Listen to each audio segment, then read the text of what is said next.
Thank you again, everybody, for coming out. As Seth said, my name is Jacob Walker, and this is going to be an introduction or how to get started with Go. So first, in order for you to understand the presentation and like the points that I cover, I want you to know a little bit about my background. The majority of my experience is in web development, specifically with PHP. I ventured into Ruby, Python, Node, JavaScript, some C++ stuff.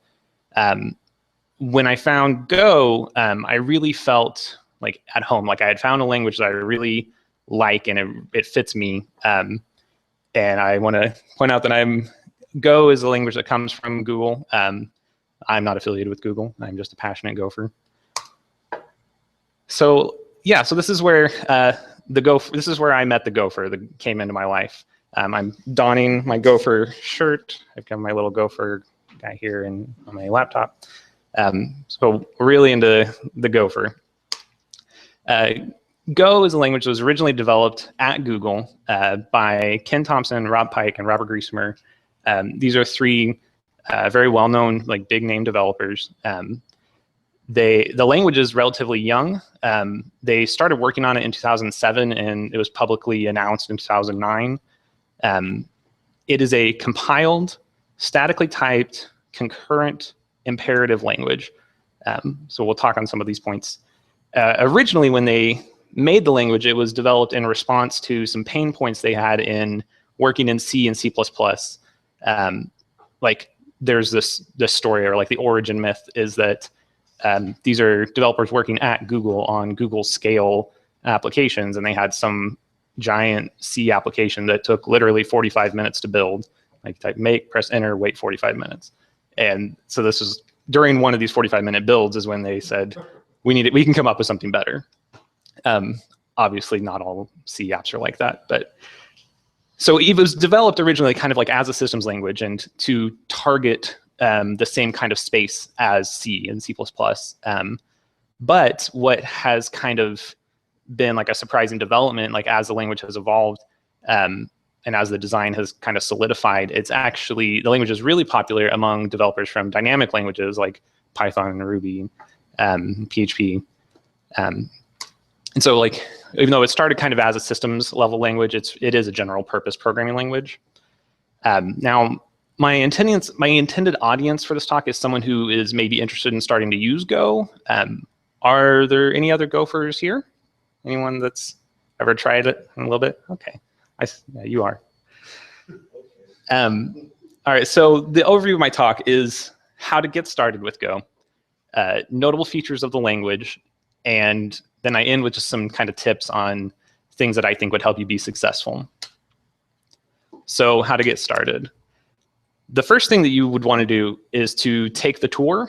And I absolutely recommend this to anyone that's interested in the language. So what you do is you go to the website, tour.golang.org, and it walks you through like the whole language. It only takes probably, I don't know, like you can do it in like a few hours, 3 or 4 hours maybe, or just do it over a couple of days or a weekend or something. And it gives you a little place where you can write code and you can run it, and it gives you back the output. Close that. I'm not going to walk you through the tour right now, but if you decide after this talk that it's something that you're interested in, definitely start there. Once you do that and you're ready for more, it'll give you links on where to go next. That from this point, you can't just keep doing it in your browser. You need to actually get Go installed on your machine and start using it. The recommended way to do it is to just download one of the already compiled binary versions of the language. So if you go to golang.org, they have a download page where you can see I'm on this architecture, I'm on this operating system with this type of processor, and download it. So here, like if you were on Linux with AMD 64 chip, you just download this file, then you unpack it. So here I'm using like tar to unpack it straight into USR local. And then now I have everything I need. And then the last thing you want to do is just add this one line to your path. So in like your bash profile or bash RC or whatever you're using, you add a line to put the user local Go bin folder in your path so that you can start using the Go tool. And that's the recommended way to install it. Alternatively, you could use like a package manager. You could use apt-get or yum or homebrew, or probably like chocolatey or something on Windows, or NuGet, I guess. And those work fine. Just depend. But you want to make sure that you're on the current version, and installing from source is easy enough. That's the way we recommend. Or you could actually build it. Like you could download the source and go through their process to build it, and that's actually not hard either. But I definitely recommend you just download the pre-built version. So then the next thing you'd want to do is test your installation. And this is here now, Hello World in Go. Let me see if I can make it any bigger for you. That's about what I can do. So and this is like on the instructions. You don't have to like write this down on a piece of paper right now. But when you install Go, this is a minimal Go program. So you put that in a file called like hello.go. And then in your terminal, you do go run hello.go, and you should see the output hello world. And if that's working, then you know that your Go installation is successful. Once you do that, I recommend that you go read this blog, this is one of the things that gets linked at the end after the tour. It's called How to Write Go Code. It's just from the Go website. I'm not going to go through it right now, but it kind of walks you through some of this step of how to organize your workspace, how to get introduced to the language, how to use the Go tool, kind of where to go from there. And then the next thing you'll do, and this is probably going to be the first thing that might trip somebody up that's new to the language that's coming to check it out, is to configure your workspace. When in other languages, or like when I work in PHP, I just have like a whole folder in my home folder called like code or projects. And under projects, I might have like a folder for a particular project. And then in that folder, I have like all of the code for that project. Traditionally, Go doesn't follow that model. It has a different prescribed model, which is called the Go path. So in my case, like I just have in my home folder, I have a folder called Go, and that's my Go path. So in my bash profile, you export this variable that says your Go path is, and then wherever your Go path is. And then it's also recommended that under your Go path, there's going to be a folder called bin. So you want to add that to your path as well, the regular path, so that any programs that you install can just be executed easily. But what you do is just you make a folder called Go, and then under there you make a folder called source, and then all the Go code that you write goes under that source folder. You don't have to actually make all of these, but these are just an example. So like what I have here is under my source folder, I have this folder bitbucket.com, and then here I have this folder Jacob Walker, and then here's a folder called hello. So the project that lives right here, like its full like namespace is bitbucket.com/JacobWalker/hello, and that's rooted from the source of your Go path. And you're going to see that in a little bit when you import projects from other projects. You reference their import path, which is like rooted from your Go path source folder. Or so here, like so on GitHub, if HitGem created a cool lib, then I could import it like this. Or if I created this cool app, or if I created this logger, then this would just be kind of examples. Most of these were kind of just, as you install things, will just grow over time. You don't like download them yourself manually. But okay, so I made my Go path, and under there I made my source file. And here I'm going to say, like I'm going to create a folder for my project. And here I'm going to make a file main.go. The file doesn't actually have to be called main.go. That's just a convention. It could be banana.go. But here I've got that hello world file. So then I want to build it. So if you look at this terminal output here, you can see my present working directory is I'm in my Go path. In the path for that project, I run go build, and that compiles my program and it creates an executable. And it's just, by default, it's just using the name of the folder I'm in. So it created an executable called hello, which I can then execute. And then now you see that hello world output. So the first time I did this, I wrote hello world, and then I was taking a look at it, and I ran ls to look at it. And I'm looking, and my source file here is 73 bytes, but my executable file, it's 1.8 megs. So my 73 byte hello world compiled to a 1.8 megabyte executable file, which when I first saw this, I was like shocked. Like, this is ridiculous. Like how inefficient is this like compilation process? That's because I didn't get it. In Go, everything, like all Go code is always statically linked. So you get a single binary that has everything that it needs to run, given the operating system architecture. So if I compile this on like a 32-bit Linux machine, I could take this executable file and copy it to any other 32-bit Linux machine, and it would just run. They don't have to install any libraries. They don't have to install any dependencies, no header. Like it's always statically linked. Like in C and C++, you can create statically linked binaries, but you have to, that's not the default behavior. And you have to like configure your make files, and you have to add flags and things to try to get it to be statically linked. In Go, it's just always statically linked. This actually makes deployments for your application really easy. You want to make a command line application, like who else familiar with Docker, the tool? Docker is written in Go, and like one of the great things about it, this isn't why they chose Go, but one of the great things is that they can just build Docker for every architecture, and then just here's the file, like here is Docker in one file. There you go. So a little bit more about compilation.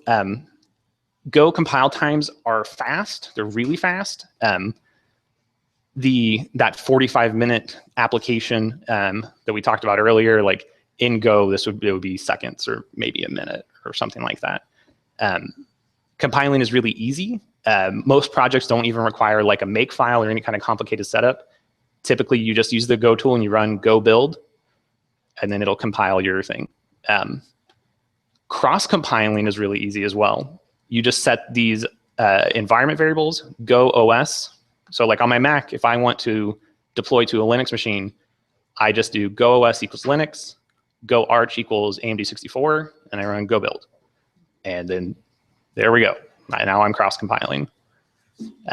Even though it is a compiled language, it feels like a scripted language because they have things like go run, where you can just say go run the name of my file, and it just executes it like script.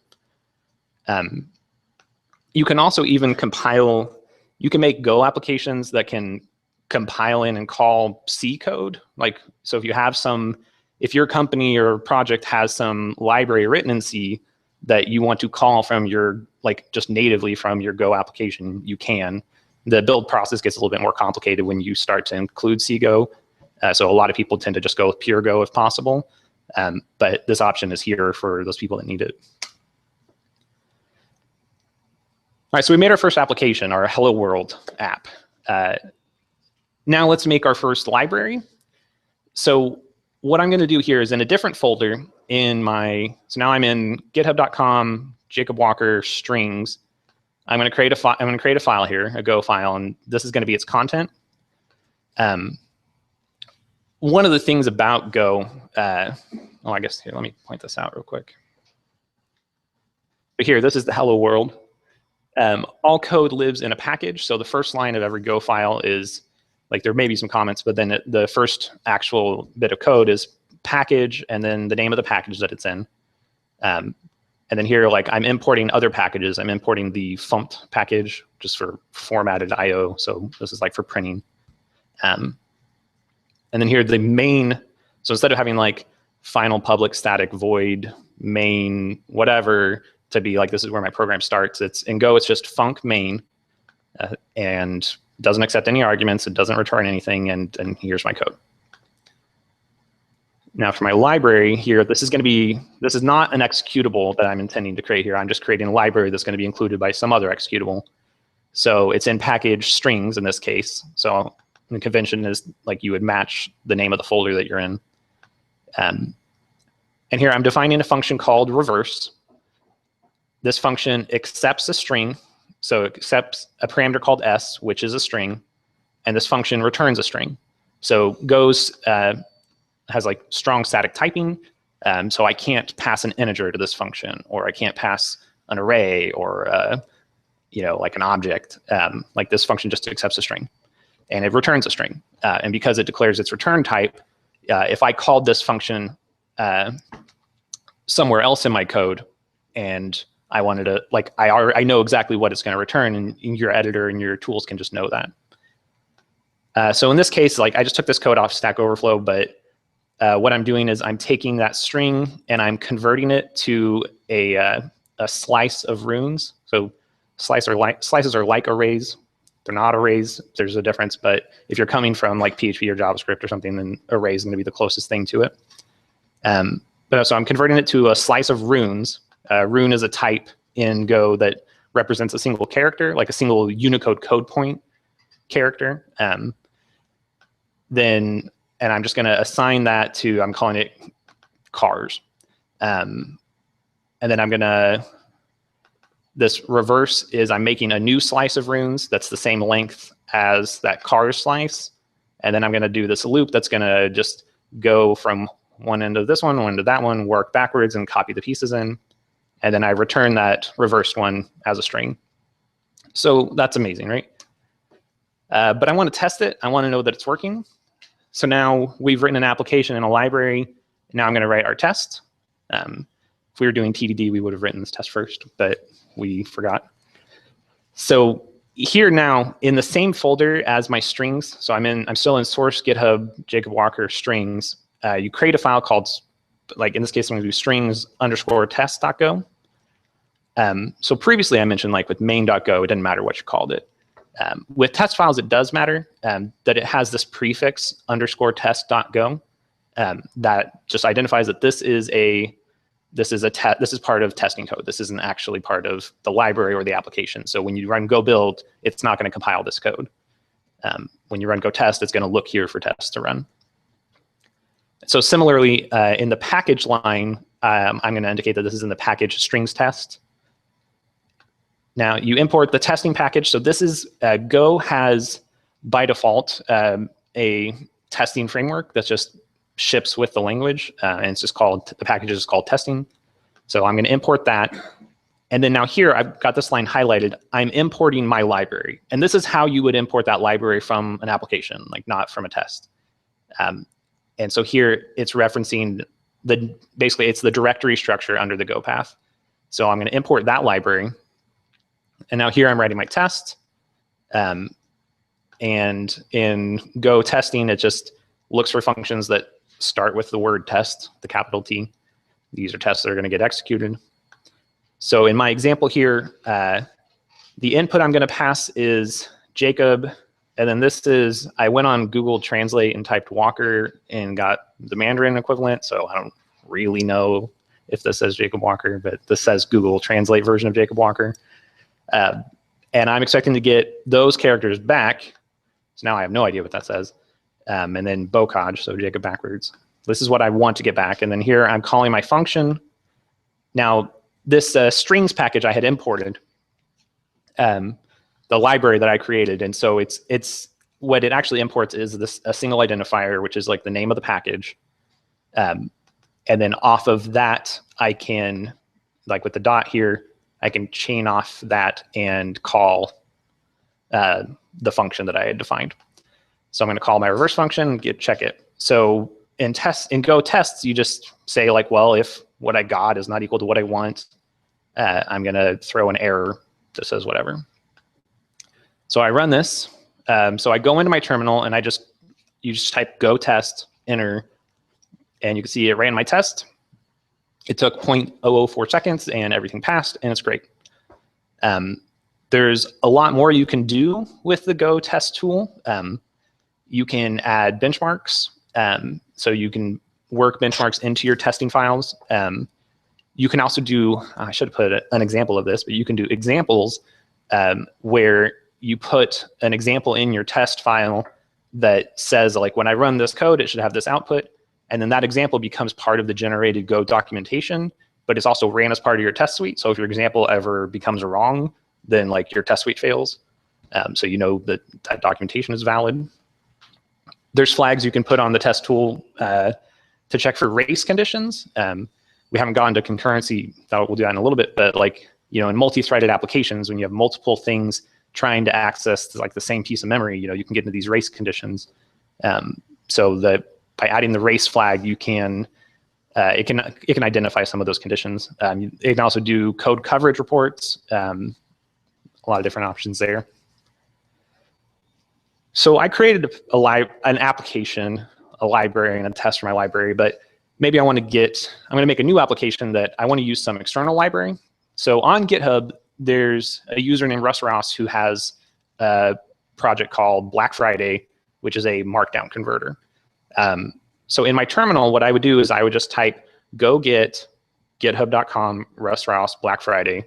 That would download the code and any dependencies and put them in my Go path in the appropriate folder. And if there was, if that wasn't a library, if it was actually an executable, it would install it and put it in the bin folder under my Go path. And then in my code, I can import it using its identifier. So I'm going to import github.com Russ Ross Black Friday. Here in my main function, I'm going to say I have this variable in, which is a string. Here, this is the backticks here. I'm doing like a string literal. And so here's my code, and I'm going to run this function Black Friday markdown comment, and I'm going to like pass it in. I'm converting my string to an array, a slice of bytes. I'm going to get the output back, which I convert that output back to a string so I can print it. And so here actually, because Go, even though it's a compiled language, it compiles so quickly, I can actually, from this presentation tool, click run, and it compiled that code and ran it, and here's the output. And so you know that I'm not lying to you. I can say, hello, devICT, and there we go. What are you using for this what presentation tool is this? It's actually called Present, and it's like the de facto standard Go presentation tool. So we even have our own presentation tool. Okay, so that's enough to get you started. You go through the tour, you read those documentations, you read those documents, create some libraries and start playing around. I want to point out some notable features that coming from other languages might not might catch you up. So the features of Go, like some of its defining points are its simplicity, its tooling, and you can't talk about Go without talking about its built-in primitives for doing concurrency.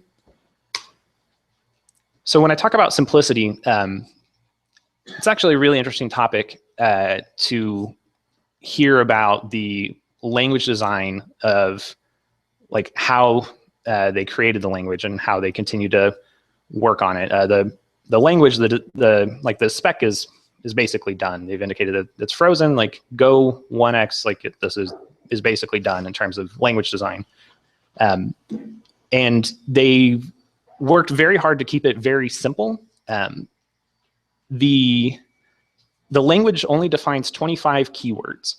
I saw a chart one time that evaluate compared to other languages, but like C++ 11, I think, has something like 89 keywords. So these are things like for, do, while, interface, implements, like parts of these key parts of the language. In Go, there's only 25. You go through that whole tour, like I said, you can do that in a few hours. That's the entire language.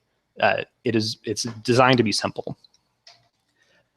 Go is also opinionated, or there's often only one way to do something. And I'm talking kind of in terms of syntax here. Like, for example, there's only one looping construct. Like the keyword while doesn't exist in Go, or for each, or do, or like do. There's only one type of loop, and it's for. Now, it's slightly flexible, and you can achieve the same thing as like a for each or a while loop or an infinite loop or something, but we just have one keyword for looping, and it's called for. There's basically no need for semicolons or parentheses. Braces are mandatory. So like if you have an if statement, right, and there's the curly braces, like in some languages, those are optional. Like no, in Go, they're mandatory. Even if there's only one line, it's just like, let's just keep it consistent. And not only are those braces mandatory, but the opening curly brace has to be on the same line as the if or the for or the function declaration. Like that's just part of the language. So there's no, after a while, all Go code kind of tends to look the same, which I would say is a good thing because it makes it easy for, like, once you kind of know Go, you can read other people's Go code easily. One of the things I really stressed about for unnecessarily really in PHP was like, well, should I be using a double quote here or a single quote here? Like in situations where it didn't matter. Like, and I've always tried to go back and forth. Like I want to be consistent, but then I would run into situations where like, oh, well, I want to like make an exception here. Well, we don't have that problem in Go. You use double quotes for a string. And if you use single quotes, it's for a single rune, like just one character, one rune. The language is often described as being consistent and predictable or orthogonal. So I had to look this word up, but it's orthogonal. Orthogonality has to do, it comes from mathematics with when you have lines, and it just basically it's a word that describes meeting at 90 degrees, like at right angles. And when you use the word, when you talk about orthogonality in computer science, it's what it means is that I can take different pieces of the language and put them together, and I will get consistent, predictable results. Things are applied consistently and predictably. Another thing that I really like about Go is there's a tool called, I say Go format, but you can call it GoFumped or GOMFT or something. This is a tool that ships as part of your installation of Go. So when you install Go, you have this tool, and it enforces a consistent coding style. So you can eliminate bike shedding over code style. So like, just for example, raise your hand if you prefer tabs instead of spaces. Okay, raise your hand if you prefer spaces instead of tabs, right? So we're kind of mixed, right? In Go, it's a non-issue because it's just tabs. But you can code with spaces, and then you just right. Format tool and so check this out. So I have here this file, unformatted.go. I'm just printing this, no syntax highlighting or anything. I have just like messed this thing up. I'm mixing tabs and spaces. I'm aligning things weird. I made like here I have spaces inside these parentheses. Here I don't. I don't have any spaces around this operator here. So if I were to, let me just a little bit. I want to get them side by side. If I run the Go format tool, it just comes back and it says, this is how your code should be. This is what it is. Notice, so these are aligned. Notice it even aligned these. It put a space around this. It removed the spaces inside this. It got everything consistent in terms of tabs and spaces and alignments. So it's great. Now, I talk a little bit later about tooling, but you should, one of my tips is that your editor, whatever editor you use, like I'm using them, but you don't have to, you should be running Go format on your code every time you hit save. So I write some code, I hit save, it formats it. So you just go, you just write. And it seems like such a silly thing, but that actually, it frees you up. Like, you spend so much time, or at least I know I did, spend so much time worrying about these things that really don't matter and don't actually have anything to do with the business of developing applications. And so with Go format, it's just a non-issue. Another thing about Go is that it has a pretty expansive standard library. It's all listed in the Go documentation. So I'm not going to read all of these packages on here, but I see just picking some out stuff for making archives, like tars and zips, for doing compression, some container libraries, a lot of cryptography. It ships with a core database package for doing SQL stuff. Some debugging ones, encoding ones, stuff about analyzing the language itself. So like if you're making a Go tool to analyze Go code, hashing, some HTML templating stuff, some image applications, and then there's a lot of networking things, and specifically a lot of HTTP networking things. Some of the ones that stand out for web development, there's like NetHTTP is the package for making web servers and web clients. So like when you make a Go application, it doesn't have to sit behind Apache or Nginx or Tomcat or something. It's just your application just binds to a port and starts listening for HTTP requests. Similar to like how when you make web servers in like Node. They have some templating libraries, text template and HTML template, which are pretty interesting. The sync package gives you tools to help when you're writing concurrent code. The encoding JSON package, right, for marshalling and unmarshalling JSON, or encoding and decoding JSON or XML. Okay, so here I'm going to get into a couple of different actual code examples of some interesting features. One of them is that in Go, functions can have multiple return values.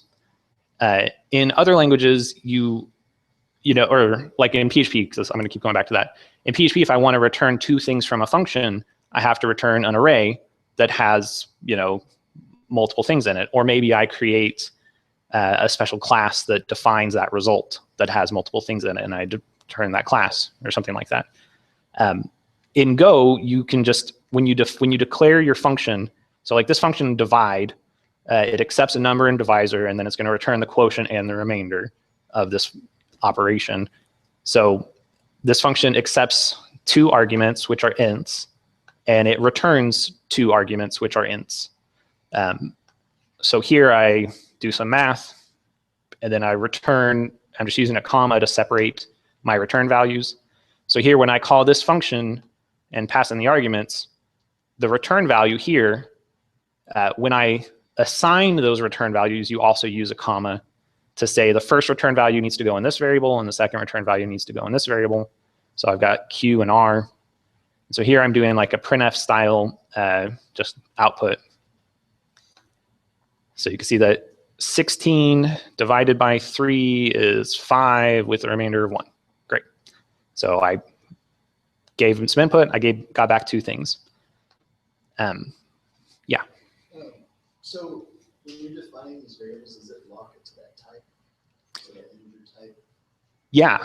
Yes. So here, if I had, so the question was, when I define like the return value, like are they locked to the type, right? Yeah. So here, if I have like foo is this like string, and I'm going to say, or here, if I just do this.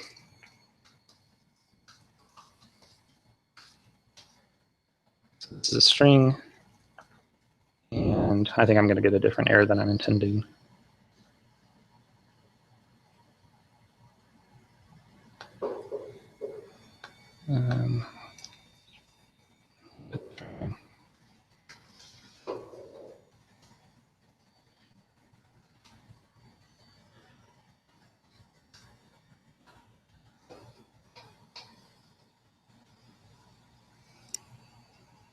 What am I doing wrong? Can anyone tell me what I'm doing wrong?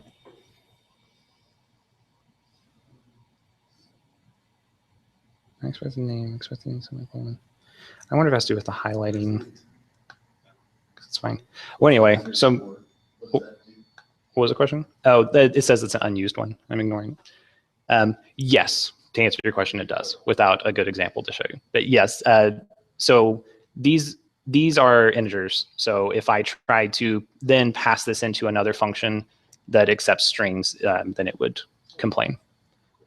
But you don't have to explicitly define it as an integer. Yeah, and actually, so about that, it's that's what this is doing. This is this colon equal assignment allows me to assign the value, and it'll also infer the type. So here, if I did like, oh, I think maybe this is why.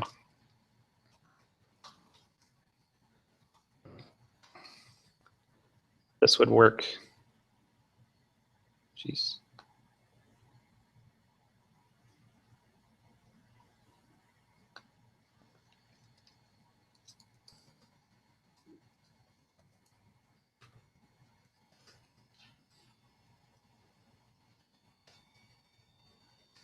Okay, it wasn't. It was the presentation tool. The code was fine. Right. So here I have Q and R, which are ints, and here I'm using like equal assignment, so it doesn't actually like this would assign to existing variables. But if R was a string, I don't have to run it. My editor's telling me that I can't assign an int to R because it's type string. But if I didn't do it like this, now I have an error because Q and R aren't defined. But if I do colon equal assignment, then it's like, okay, I will create your variable for you and assign it the type of int. And this is the format that you tend to see people use, like unless there's a reason why you need to declare the variable and then later I'm going to get its value, or if you just prefer to declare your variables up top, which is fine too. That was really driving me nuts. I'm like, I don't understand why that wasn't working, but no, it was just the tool. That feature of being able to return multiple things really comes in handy for this next feature, which is that in Go there are no exceptions. And I don't mean that we're not compromising. I mean that the language itself doesn't have exceptions. Like you can't say throw exception and then later be like catch that exception. That entire paradigm just doesn't exist. If you call a function and it's going to fail for some reason, it's that function's job to return an error. And usually what they'll do is a function will have like its primary return value, and then it'll also return an error as like a second return value. And then the responsibility is on the calling code. The caller should check to see if the error was returned. So in this case here, I'm going to call this function regex compile. If we look,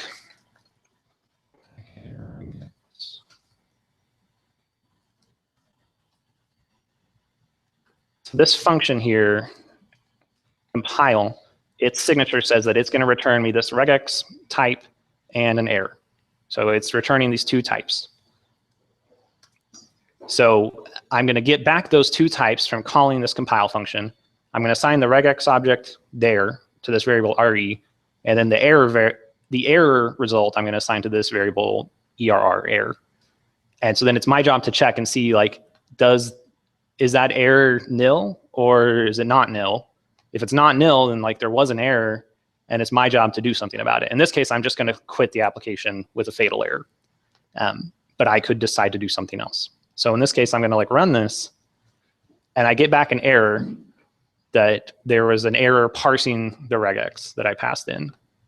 And the error is that I should have done that. I had that brace backwards. So now when I run it, okay, now it runs, and it finds me the words in my input that start with an R or an M and end with AIN, which is what my simple thing was trying to do. So you see this pattern a lot. It's like you call some function that may fail. If it fails, do something about it. So when it comes to error handling, it's very important. Like a lot of times people will be tempted to ignore errors. Something I briefly showed earlier, when you can use the underscore is a special symbol, I guess, that indicates that it's unused. So like whatever variable I'm assigning right here, like I actually don't care about it. So if I ran this, I'm ignoring the error.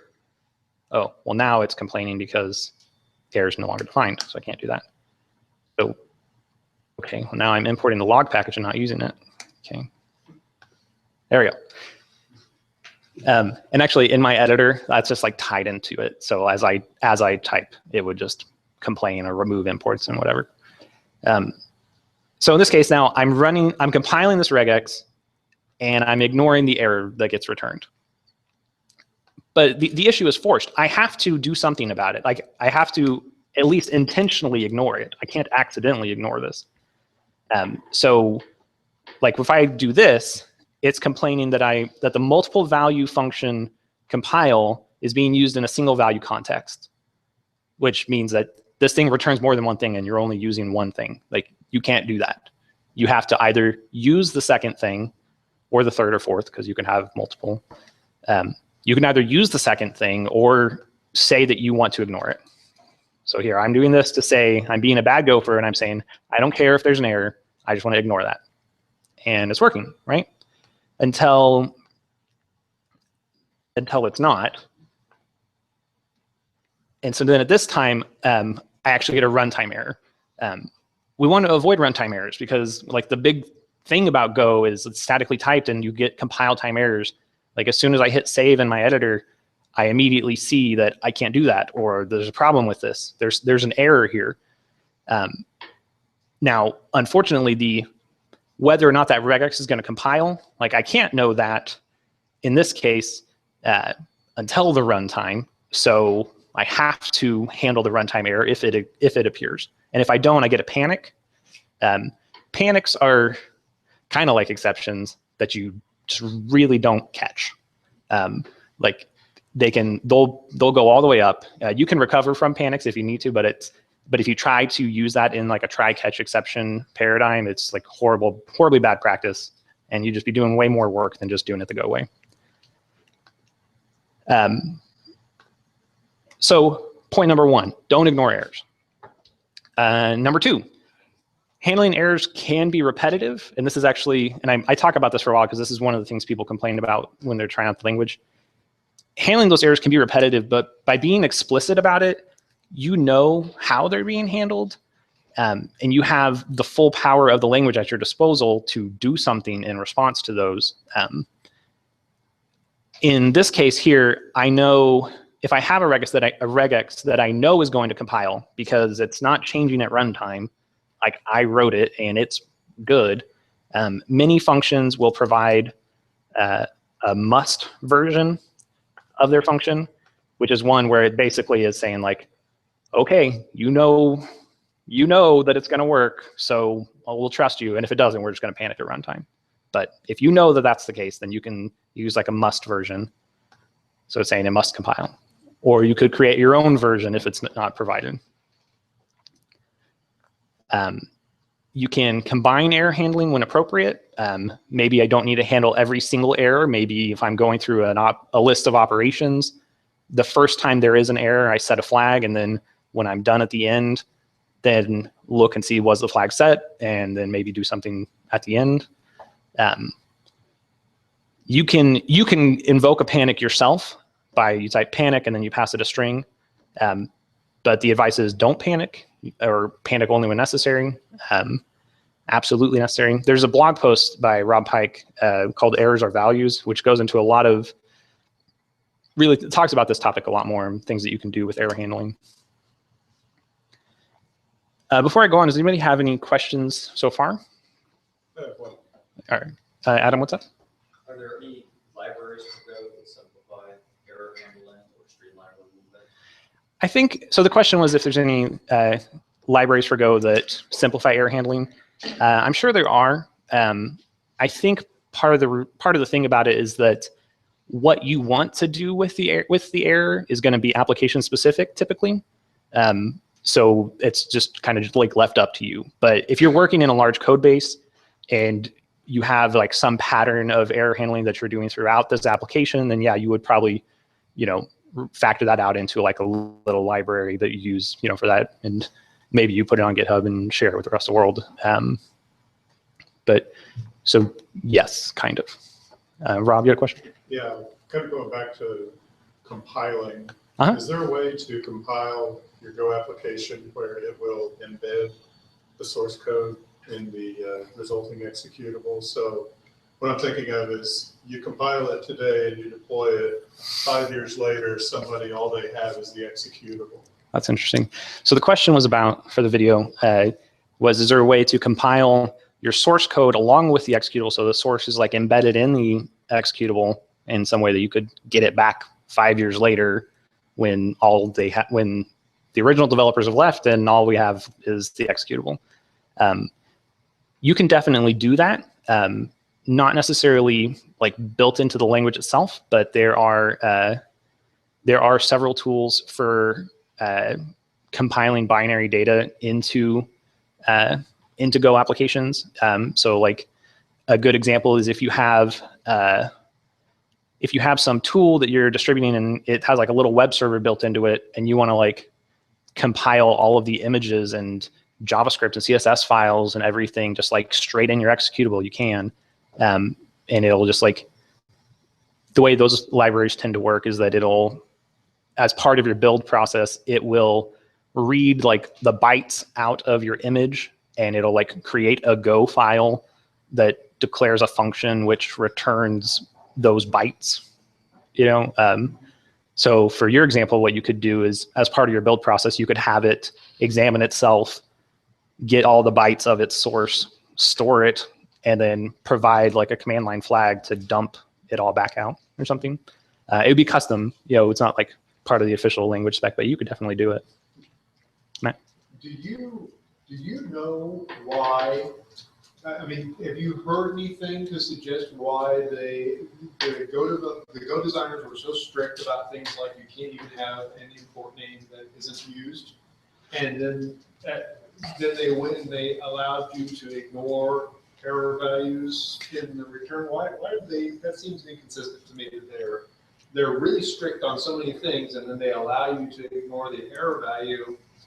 That just whenever I was looking at Go, I was seeing lots of cases where people were running into problems because they had chosen to ignore the error value. Right. I think that part of it is that like they want to be as strict as possible, but if they were completely strict about everything, then they would just have to like write our code for us and like, this is what you do. So like there's a balance between strictness and letting the developers get away with things. I think that with the question about you know, ignoring errors, like why is that even an option? I think it kind of comes down to like that mantra from Python of, you know, we're all adults here. And it was like, well, in this case, it's like, well, if you really know that it's okay to ignore this error when it happens, like you can. But that underscore, like the unused variable, wasn't designed to ignore errors. It was designed to just ignore anything. And then like, because things are orthogonal, like you can take this thing that's designed to ignore something and you can combine it with this thing that returns errors and say, well, ignore this error. And so for them to not allow that would be to break that consistent orthogonality. So they have to kind of go back and forth. Yeah. Okay, I have two questions. The first one is, do you know any notable open source project written by this language available in GitHub or wherever, so you can go and check out to see how like the code is written? And the second one is that how mature is this language? Yeah, I mean, can we just switch from Python to this or whatever? Because like there are lots of available libraries for Python, but I don't know like how mature is this language. So like. Yeah, those are good questions. So the first question was about notable projects that you can go check out the source. There's, like I mentioned Docker earlier. Yeah, I'm pretty sure Docker's all open source, and you can go, like you could check out the source for that. And actually Go itself, like Go itself is written in Go, and when you install it, like you get all the source files, or you can look at them online.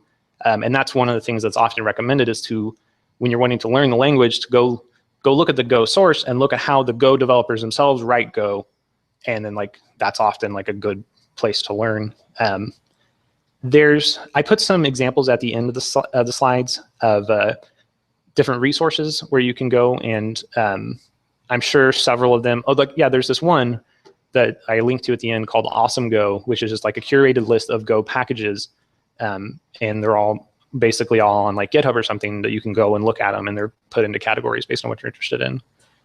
The second question was about how mature is it, and like how mature are all the libraries, and you know, can we just switch from Python to Go right now? A lot of people are. The language is pretty mature. Like a couple years ago, maybe it would have been kind of rocky. It's like 5 years old now. It's in terms of it's kind of stabling out, and like you're still gonna run into some things that are still being figured out in the community, and you're still gonna like miss a library here or there probably. So like I'm not gonna say like everyone should switch to Go right now, but yeah, I mean a lot of big companies are switching to it.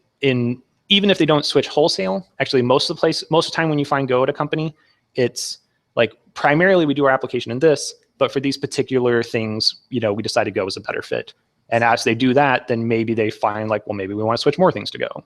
So do you know like what this language exactly stands for? Like for example, Python stands for like mathematic word or some stuff like matrix, whatever. So Right. do you know exactly this language is standing for what, like specific? Yeah, I mean, officially it's a general purpose language, and so you can do anything with it. But the places where it shines are in writing server applications, especially because of its really good concurrency support, and then also for making like command line tools and like DevOps kind of tools and stuff like that. That's where you see it a lot right now. But eventually, you could see it everywhere, I think. Yeah, it's not. I don't think it's gonna like replace like R for like doing like data science stuff, right? Do you think it's like a good language for big data, something like that? Like R and Python kind of support this application, but I don't know about this. I don't think I'm qualified to answer that one. I'm sorry. Yeah, no, it's a good question though. But yeah, I don't feel comfortable saying that it is or isn't, because I'm like, my gut says that, yeah, it would be fine, that it would work for it, but not having like actually worked in like big data myself, like I don't think I can really say that. I think considering its concurrency patterns and the fact that it's just generally a really fast language, that it would be a good fit for big data. I mean, just kind of, That's completely an assumption. yeah. Anybody else have any other questions before we move on? Yeah. Just one silly question. Is there an explicit reason they're using the rune name instead of just character? There's a blog post for it about that. And I think it's because like not all runes are characters. I think that I'll send you the link later. Yeah, it's just on the Golang website. They have a blog, and there's like this whole big post just about runes and strings and the different types. And it's really interesting, actually. Like some Unicode code points are iconographic instead of being a character in a certain language. There are Unicode code points for emoji and for like an arrow pointing up and to the left. Things like that. So. Yeah, or a snowman. Yeah. Right. So here we're going to talk about concurrency next. Before we do that, I want to just talk about some like regular synchronous code. I'll make this a little bit bigger. So here I have my main function, or at the bottom I declare a function called printEvery, which takes a string and a duration. So that duration, it'll print the string, and it'll do that 10 times. In my main function, I'm going to call printEvery twice. First, I call it with this string, and then I call it with this string. This one's going to print every 500 milliseconds. This one's going to print every 250 milliseconds. So when I run this right now, I'm not using concurrency. This is just synchronous, like imperative, like code. So, oh, there we go. It was because I zoomed in. It's okay. So it ran until it finished. If you want to write concurrent or parallel code, what you do is you just preface the function call with the keyword go. If you do stuff in the command line and you, like I want to run some command and you put an ampersand at the end to say like background this, like that's what you're doing here. By prefacing that with go, you're saying I want you to run this, and then I'm immediately going to move on to the next line. So when I run this, previously you saw that it was like it did all of A and then did all of B. So now it's doing like A and B more or less at the same time. So it's doing them concurrently. And so you see like A made it all the way to like the part that in main looped all the way until call number 9. The one that's like in the go routine looped until number 5. And the reason why is like when the main function exited, when the main function returns, your application's done. So if you still had go routines that were running, then they just are killed. So here it's like this one only got up to number 5. So, and I've been using this word go routine. In Go, we don't talk about threads.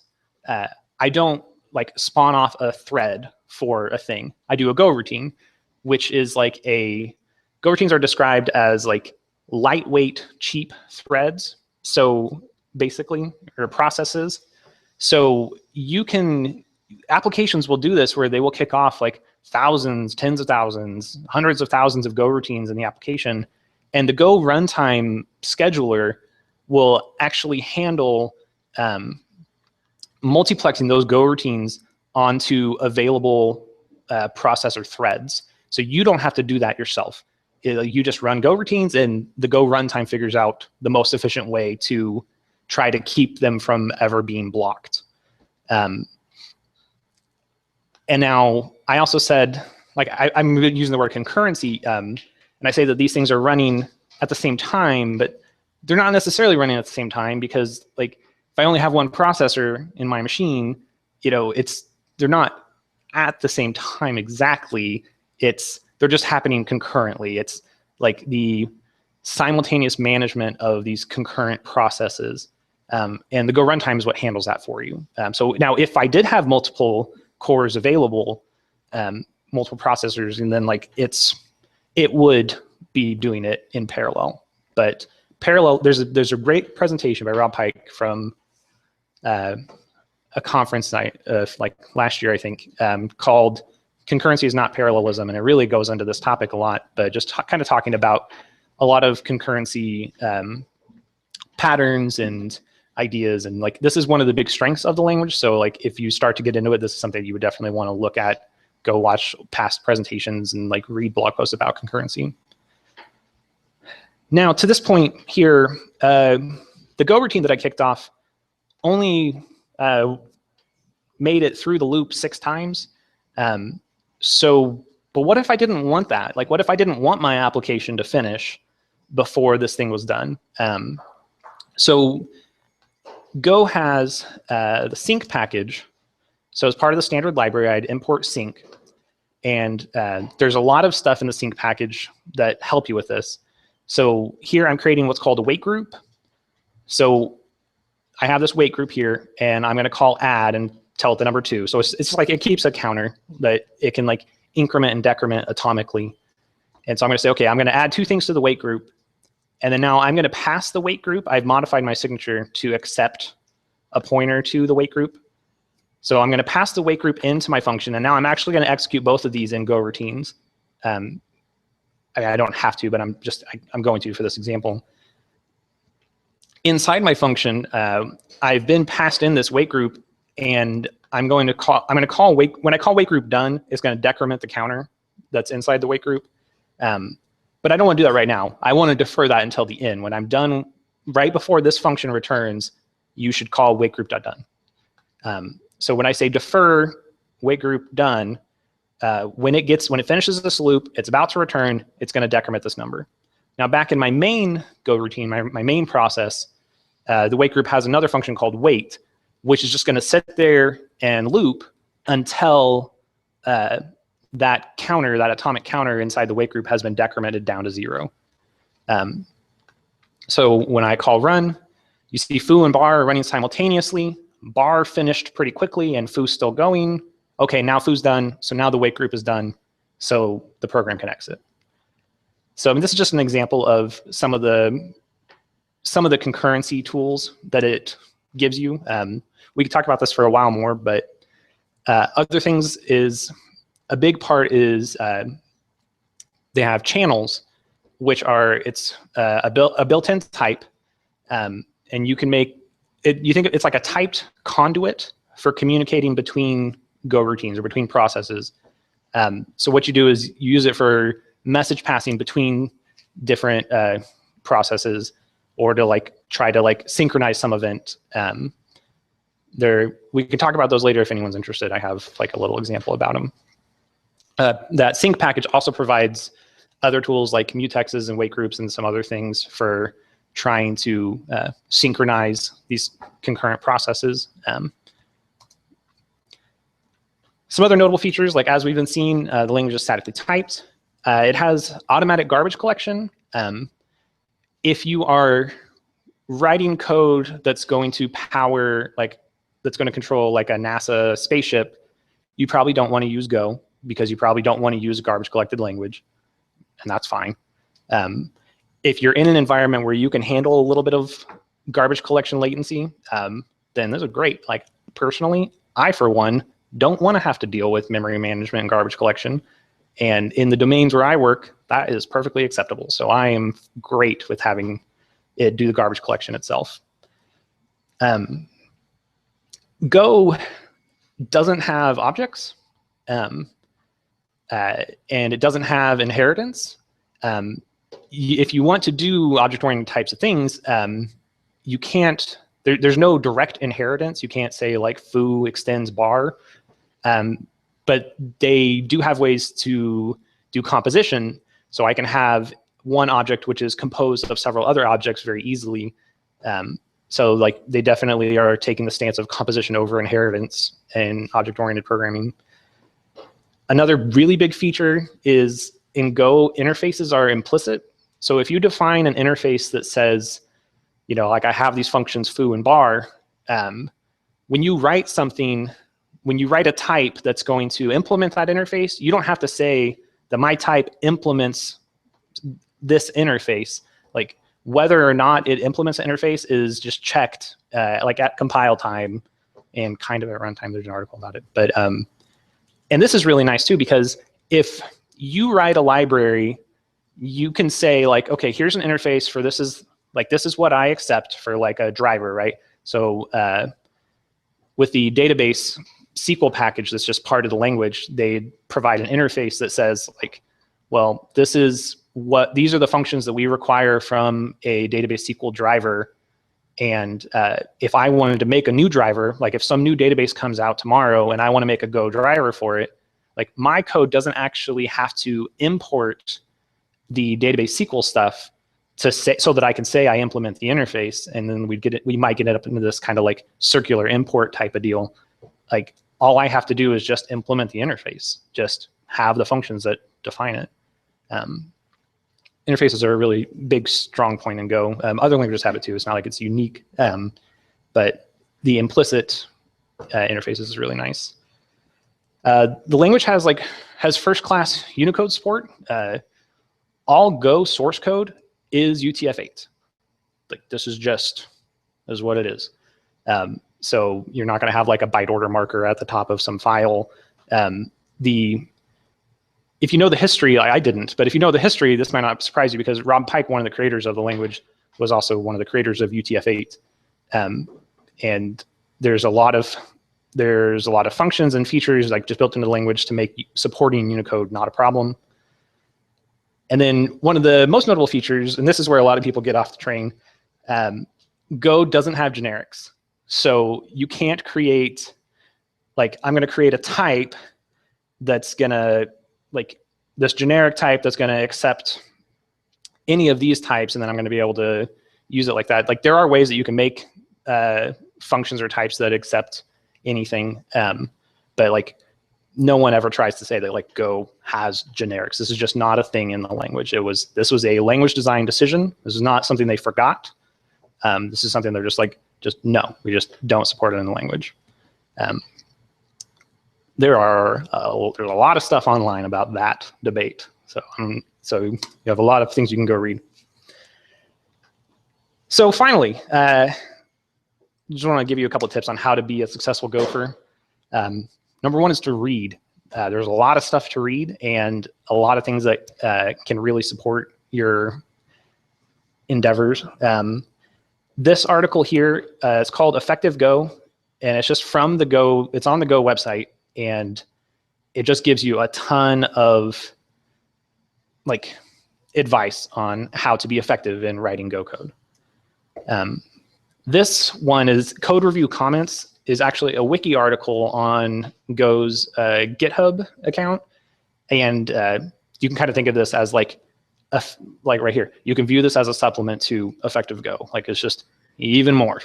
So they didn't use the Garrett code review? So Google project, they should use it. For what, For Garrett? review. Yeah, they do. It's the code is hosted on GitHub, but they don't use like GitHub pull requests and stuff. They still have their own process for that. They actually just migrated from. I don't think they were on. It might have been Google Code. There's a lot of libraries on Google Code that are getting migrated, but it's yeah, they just migrated to. They used to be in like Mercurial, I think, and they moved to GitHub just like in the last year or so. And that was kind of in response to the community, that the community like why do I have to go to this one place for Go and I do everything else on GitHub? And so it was a community kind of influence decision. But their actual process of making changes and contributions, they have a whole contribution guideline for that.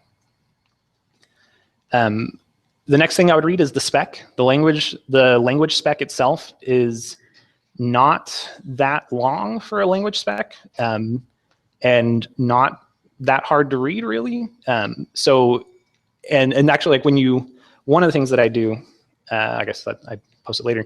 I mean, but like if you look on Stack Overflow for like questions tag Go, a big percentage, which I'm just going to make up a number and say like 33%, of answers that people will just like quote from the spec, and like here's a quote and here's a link to why, and like the spec has a lot of really good information in about why the language is the way it is. There's the FAQ. A lot of questions in there are answered. A lot of questions are answered in there. The Go developers post blog entries periodically, so it's good to keep an eye on that. Or like I mentioned before, you could just read the source of the standard library. So like I was showing that regex package earlier, we could just go look and see how do they implement that. What are they importing? In most of it, like some, I can't tell you, unfortunately, which, like there are a few packages that people, like that were kind of developed really early, and some of the patterns and guidelines were still kind of developing. So there are some pieces in there that don't exactly conform, but most of it is very idiomatic Go. We talk a lot about idiomatic Go. The next tidbit is to use the tools. There are, one of the big strengths of Go is like it supports tooling very well, and this is like always one of the priorities in the design. It is definitely recommended, if not required, that you should be running Go format on your code every time you make a change. There's Go imports, which is like an extension of Go format that also reorganizes your import path for you. Which is what I use and works great. You should be using, there's a tool GoLint, which can look for style errors, things that they're not compile errors. So like you can still compile your code, but there's a reason why they recommend one way or another. GoVet can look for suspicious or dangerous code.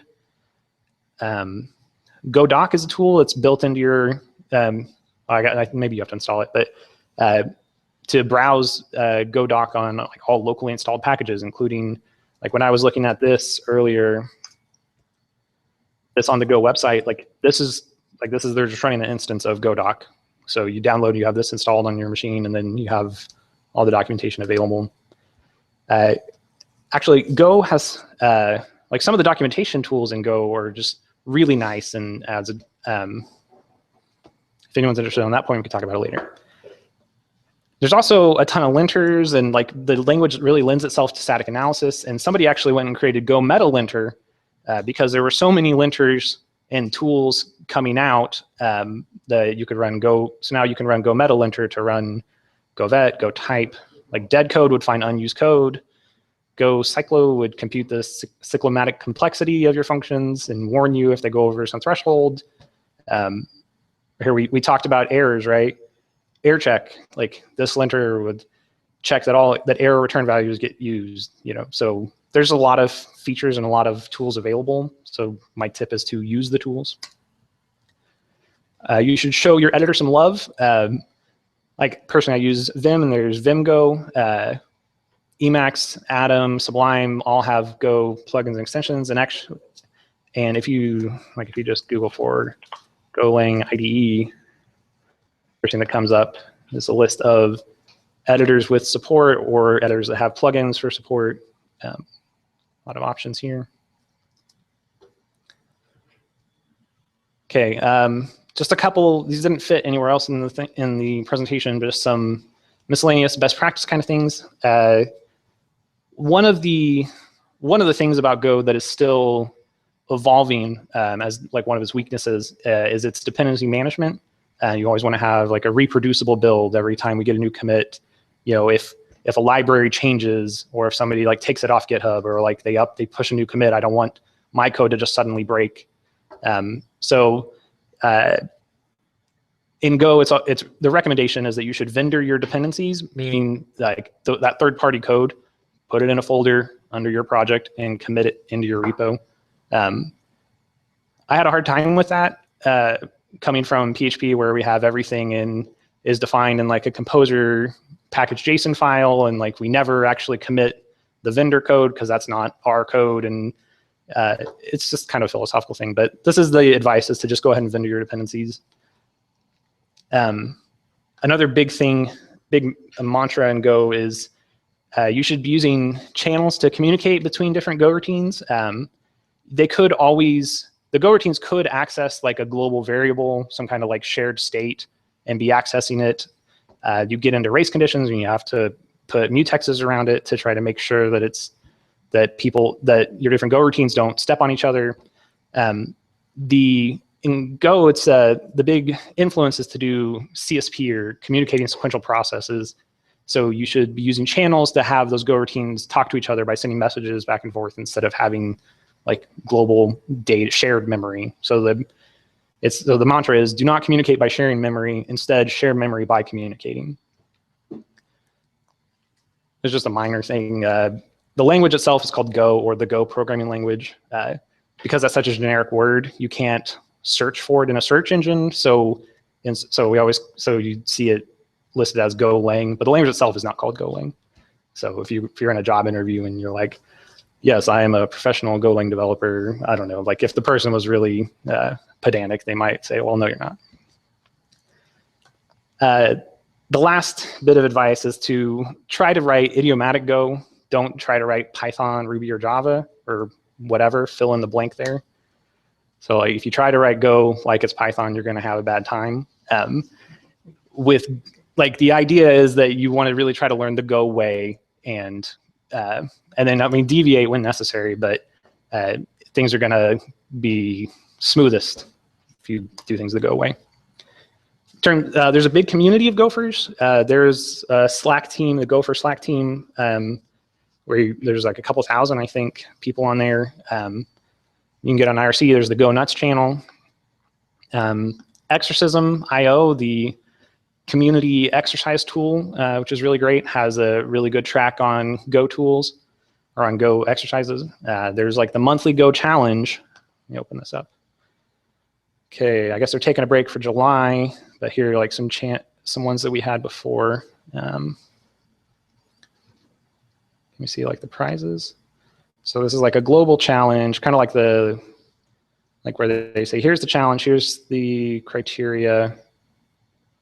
Let me see, where is the prizes? Okay, so like first place winner gets Gopher Messenger bag, a $25 gift card, an ebook, a $50 gift card, a 1-year plan at GitHub, and a t-shirt, an ebook, a $50 gift card, another ebook, a hobbyist plan at coding, 2 more ebooks, another ebook, an print book, ebook, a game, Counter-Strike Global Offensive, I guess.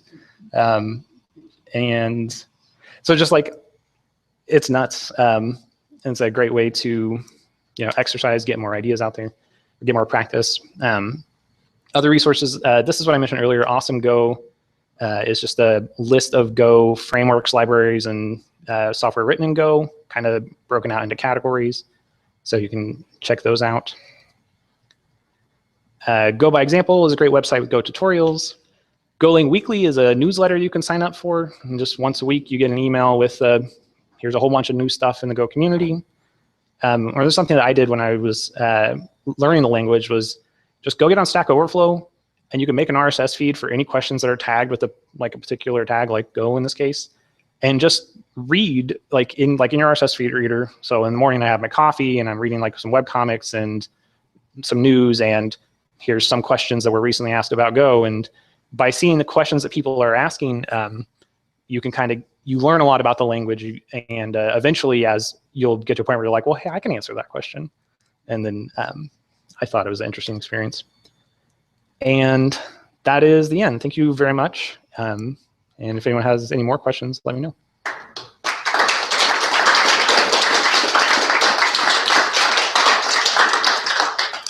Does anyone have any questions before I turn off the video? Adam? I'm a little fuzzy on the implicit interface thing.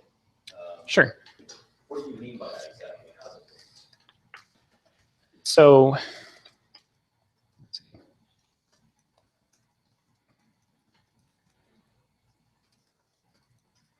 So if I have this type doer, which is an interface which has a function called do, and then I have this type say so this user. So I have this type user, right? And I have this interface do, which just says that you should, or maybe it should be like this. The doer, a doer is anything that has a function called do that returns an error. This user function here, it doesn't implement that interface right now. So here, if I did, so I had some function here. Okay, so I have this function bar, which is expecting to get a doer. Or like return. Okay, so I have this function and it's expecting to get a doer. When I call that function, and I'm going to pass it a user. Now I have an error because it's saying, well, you can't use the user literal as a type doer and the argument to bar because user doesn't implement that doer interface. It's missing. It's gone off my screen, but it even tells you like it's missing that method do. So then when I